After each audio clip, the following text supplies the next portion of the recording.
Hello friends, welcome to my YouTube channel A1 study area. तो friends, आज हम देखेंगे साइंस के कुछ महत्वपूर्ण क्वेश्चन जो आपके एग्ज़ाम के पॉइंट ऑफ व्यू से काफ़ी हेल्पफुल होगा और आपका जो ग्रुप डी एग्ज़ाम होने वाली है उसमें काफ़ी हेल्पफुल होगा। तो चलिए वीडियो को स्टार्ट करते हैं। अगर वीडियो अच्छी लगे तो लाइक, शेयर और सब्सक्राइब ज़रूर कीजिएगा। तो चलिए, फर्स्ट क्वेश्चन है आपका कि फ्लेमिंग के वाम हस्त नियम में तर्जनी अंगुली किसे प्रदर्शित करती है।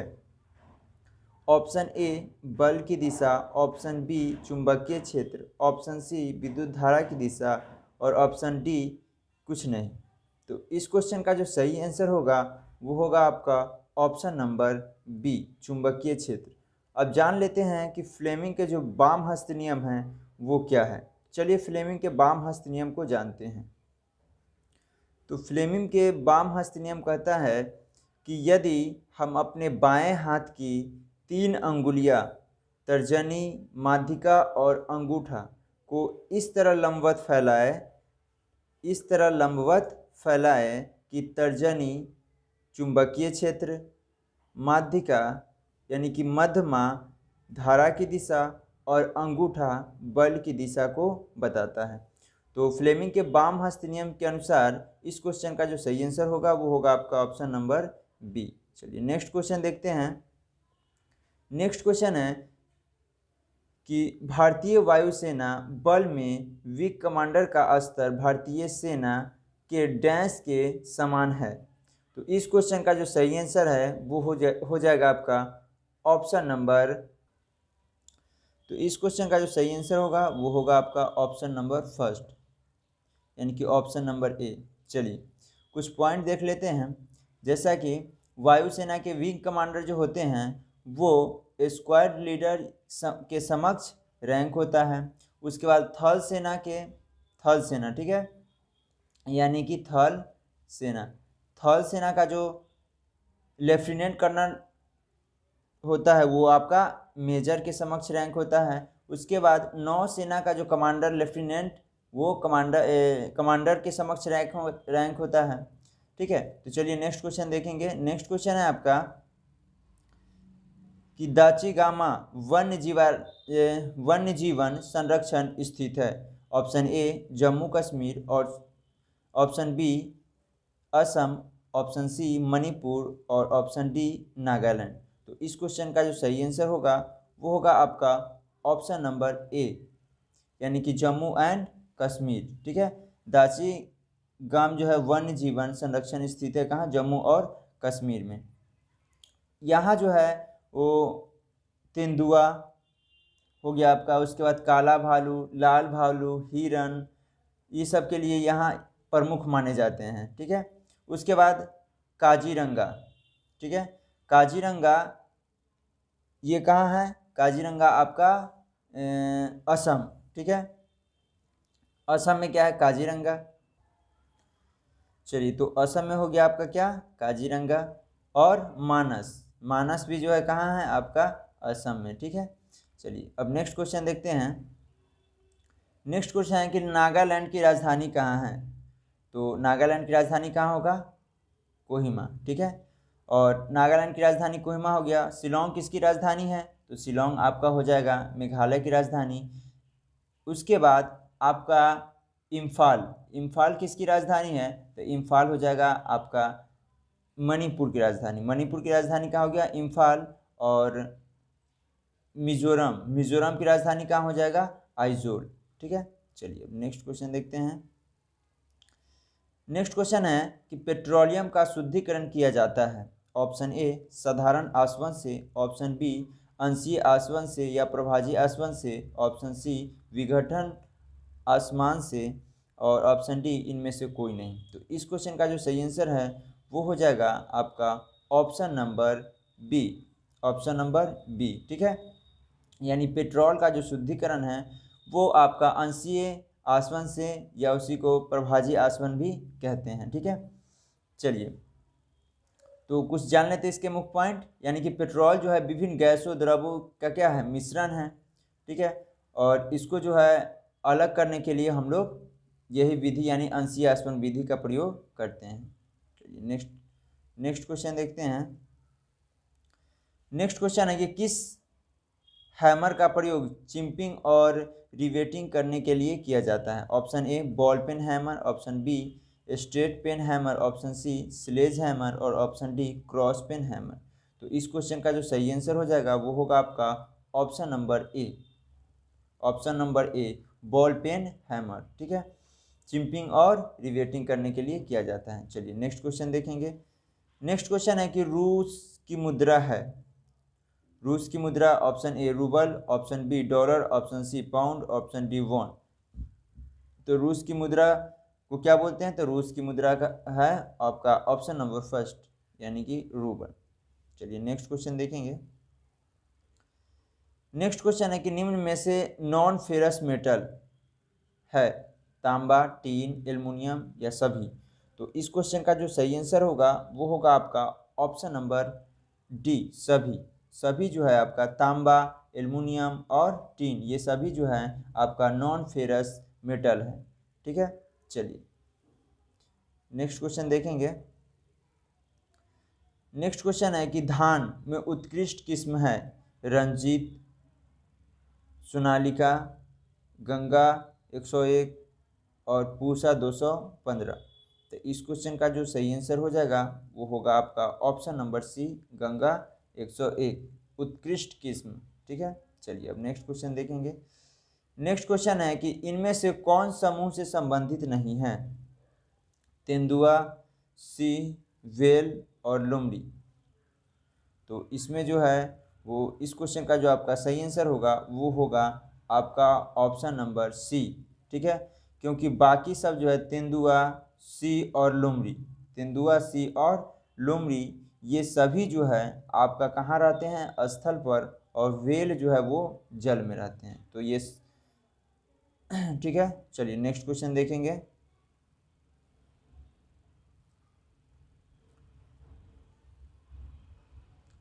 नेक्स्ट क्वेश्चन है कि बंद कमरे में जहां कोयला जल रहा हो वहां किसी को भी नहीं सोना चाहिए, क्योंकि फर्स्ट ऑप्शन तारकोल से कार्बन मोनोऑक्साइड उत्पादित होता है जो हवा में ऑक्सीजन की मात्रा को घटा देता है।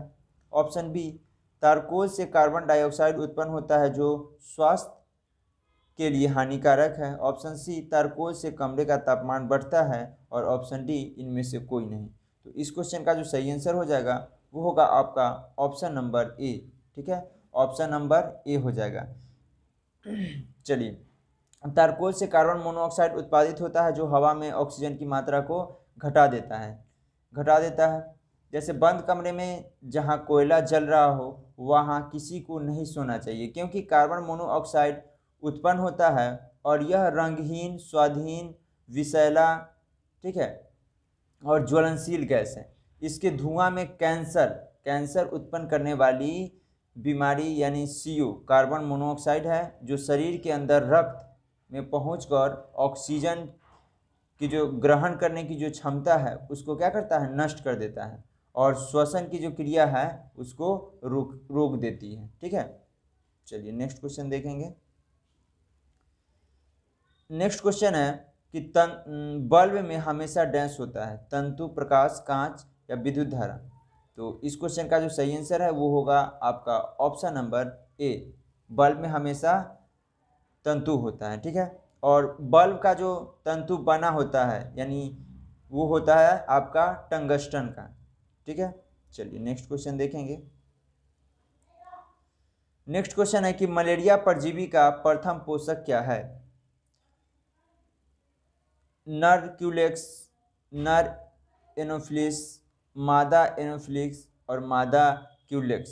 तो इस क्वेश्चन का जो सही आंसर हो जाएगा वो होगा आपका option number C, option number C यानी कि मादा एनोफिलिस। चलिए नेक्स्ट क्वेश्चन देखेंगे। नेक्स्ट क्वेश्चन है कि निम्न में से कौन सा एक कवक रोग है?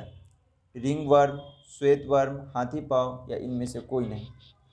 तो इस क्वेश्चन का जो सही आंसर होगा वो होगा आपका ऑप्शन नंबर, तो इस क्वेश्चन का जो आंसर होगा वो होगा आपका ऑप्शन नंबर ए, रिंगवर्म।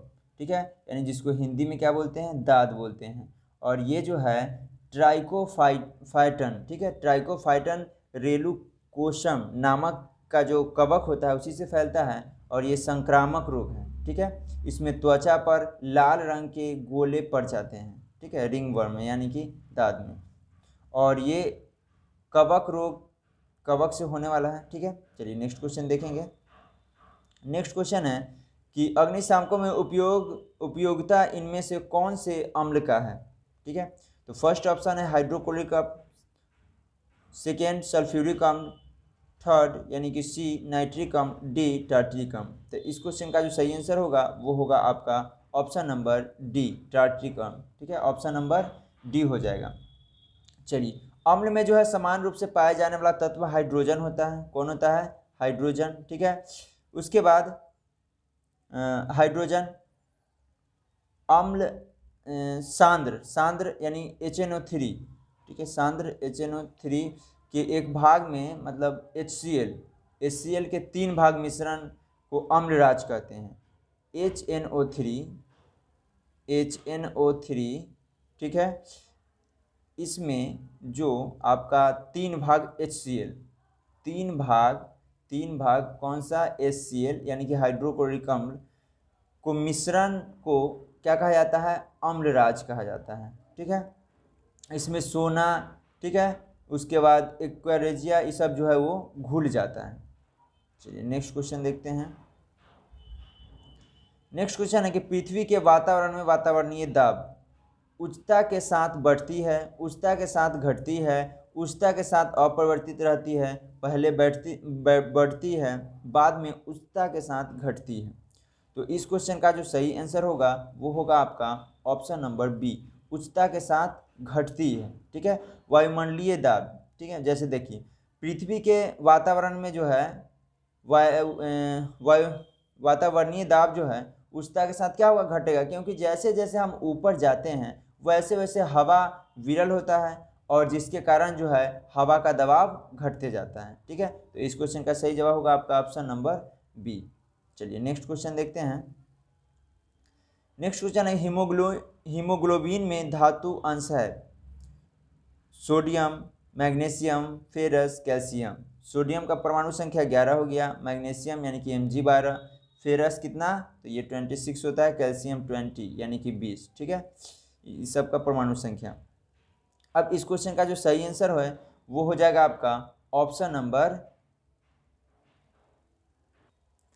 तो इस क्वेश्चन का जो सही आंसर होगा वो होगा आपका ऑप्शन नंबर सी। ठीक है, यानी कि Fe फेरस।